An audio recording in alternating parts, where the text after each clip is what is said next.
কারফিউকে কেন্দ্র করে হঠাৎ গার্মেন্টস সেক্টর ছুটি হওয়াতে হাজার হাজার মানুষ যাতায়াতে বিঘ্ন এবং গাড়ি পাওয়া যাচ্ছে না। হঠাৎ দুই একটি গাড়ি আসলে এভাবে হুম রেখে আসলে গাড়ি থেকে সবাই যাওয়ার জন্য আসলে প্রস্তুতি নিচ্ছে। আসলে বিশেষ করে একটা কথা বলা যায় যে বৈষম্য বিরোধী ছাত্র আন্দোলনের যে আন্দোলন চলছে সেই আন্দোলনকে কেন্দ্র করে তারা সর্বাত্মক যে অসহযোগ আন্দোলনের ডাক দিয়েছে, সেই অসহযোগ আন্দোলনের আজকে প্রথম দিনে আসলে সরকার সন্ধ্যা 6টার পরে কারফিউর আবারও সিদ্ধান্ত নিয়েছে। সেই কারফিউকে কেন্দ্র করে আসলে মানুষ এভাবেই দৌড়িয়ে আসছে মানে গাড়ির জন্য, কারণ গাড়ি একদমই পাওয়া যাচ্ছে না। আর গাড়ির জন্য মানুষের হাহাকার করছে, কারণ অনেকের বাসা বাড়ি অনেক দূরে হওয়াতে তারা আসলে যেতে অসুবিধা হওয়ার ফলে তাদের মূল ভরসা হচ্ছে গাড়ি। তো গাড়ি না পেলে তাদের অবস্থা অনেকই বেহাল হবে তাদের নিজ বাসা বাড়িতে পৌঁছতে। সেক্ষেত্রে আসলে অনেকেই এই ভরসা গাড়ি রেখে তারা যেভাবে ছুটছে, কোনো গাড়ি পাচ্ছে না, আর যেভাবে দৌড়াচ্ছে অফিস ছুটি পরে, সেটা আসলে দেখতে আপনারা অবশ্যই বুঝতে পারছেন যে এখনও কোম্পানি গাড়ি দিতে না পারায় এই অবস্থাটা হয়েছে।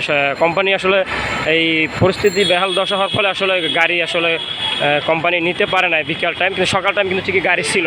তো বিকেলের অবস্থা এমন হওয়াতে আসলে সবাই অবাক যে আসলে তারা গাড়ি ছাড়া আসলে এরকমের এত দূরে দূরে যাওয়া খুবই ভিন্ন বিষয়। তো সেক্ষেত্রে সব মিলে আসলে খুব থমথম অবস্থা বিরাজ করছে।